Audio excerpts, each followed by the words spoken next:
honore ton père avec tes prémices. Proverbe chapitre 3, verset 9. Honore l'Éternel avec tes biens et avec les prémices de tout ton revenu. J'ai vu des chrétiens qui disent que Dieu a tout lui appartient, alors ils ne voient pas quel type d'offrande ils vont apporter à Dieu. Non, mon ami, tu dois aussi honorer Dieu avec tes biens. Un homme qui est riche, qui a toujours été obéissant à son papa, qui a toujours bien parlé de son père, mais pendant qu'il a des milliards, des millions, il laisse son père dans un endroit mal famé, il n'honore pas. Même si quand papa parle, tu es au garde à vous, tout le monde va dire tu n'honores pas. On dit comment tu peux traiter ton papa de telle façon? Honorer son père doit se faire avec des choses de qualité et non des choses boiteuses. Un enfant qui s'élève, qui donne ses vieilles chemises à son papa, l'a déshonoré. Est-ce que tu sais ça? Ça va lui entraîner des problèmes. L'alliance de bénédiction entre son père et lui ne sera pas active. Ah papa, c'est ta taille, je ne porte plus ça. Papa, je ne porte plus ce genre de chaussures. Tiens, ton papa prend pas ton reste. Est-ce que tu sais que si tu viens, tu as 10 000 francs froissés et puis tu as 10 000 francs propres et tu gardes les 10 000 francs propres dans ta poche et tu mets les 10 000 francs froissés. Ce n'est pas le montant Dieu regarde. Ce n'est pas le montant. Ton offrande là va l'énerver contre toi tout de suite.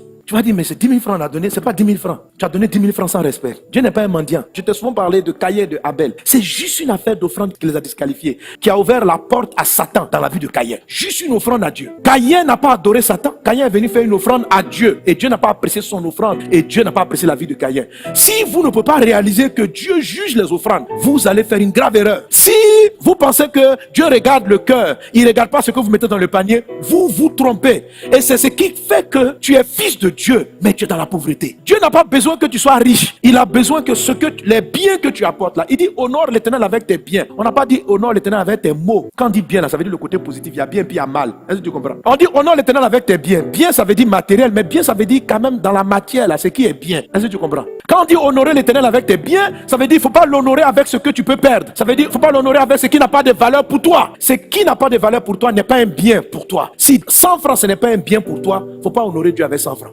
Si 10 000 francs ce n'est pas un bien pour toi, il ne faut pas l'honorer avec 10 000 francs. Est-ce que c'est un bien? Ou bien c'est une banalité? Ou bien c'est de l'argent que tu peux égarer sans même te rendre compte que tu as perdu 10 000 francs? Si tu peux perdre 10 000 francs et puis tu les oublies, tu ne sais même pas que tu les as égarés, ne prends pas ça pour donner à ton père. Voilà. Quelqu'un est là, il veut amener des instruments, il va prendre. Quand c'est fatigué là, il a utilisé jusqu'à... Et pasteur, comme on en a besoin pour les évangélisations, tenez, et puis il te donne des micros cassés. Les gens, ils ont roulé des voitures, les voitures sont fatiguées, par exemple, ils ont acheté une nouvelle voiture, et puis ils viennent. Bon, si le pasteur est dans le besoin, il sera content. C'est pour l'église. Mais est-ce que c'est que ce jour-là, un pala peut commencer? C'est-à-dire, ta vie était tranquille, hein, mais le jour où tu es venu déposer la voiture, tu viens de créer une histoire. Ton prophète a rendu grâce à Dieu. Que le nom du Seigneur soit béni. Tu ne peux pas savoir combien de fois nous sommes dans le besoin, mais Dieu regarde ça au ciel. Il dit, c'est ce que tu fais pour ton père. Personne n'est à même de savoir évaluer qu'est-ce qui est un sacrifice, qu'est-ce qui n'est pas un sacrifice. C'est entre toi et Dieu. C'est une chose qui se passe dans ton cœur. Une voiture peut être fatiguée, mais ça peut être un vrai sacrifice pour toi. C'est pas la qualité de la voiture, c'est ce qui a de la valeur pour toi. C'est ce qui constitue pour toi un bien. Quand quelque chose n'est plus pour toi un bien, que c'est quelque chose que tu peux jeter à la poubelle, ce n'est pas à Dieu, tu vas venir l'offrir. Lorsqu'on va faire des croisades, il y a des gens qui sont là, moi je donne mes habits pour les pauvres. Tu sais que Dieu n'a pas considéré comme une offrande? Vous prenez, tu vas ramasser tes vieux habits déchirés, les chaussures trouées, et tu viens, tu mets ça dans les paniers, allez donner ça aux pauvres. Tu vas voir que tu ne moissonnes rien. Tu ne moissonnes rien.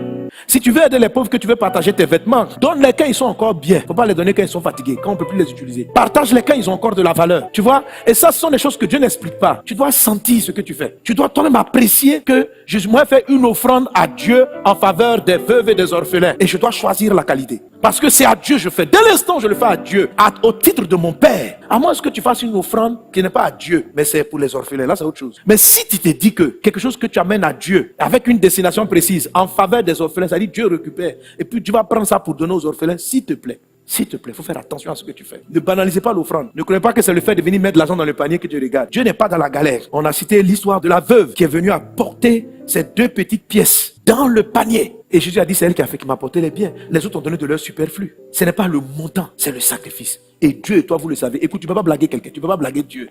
Le prophète est impressionné, tu as sorti 15 millions. Mais Dieu regarde. Et puis il sait que dans le secret, là, voilà, en une soirée, en habit seulement, là, tu claques 20 millions en une journée. Quand tu as fini de t'habiller avec un tel niveau, et puis tu viens faire une offrande d'habit, et puis regarde ce que tu donnes.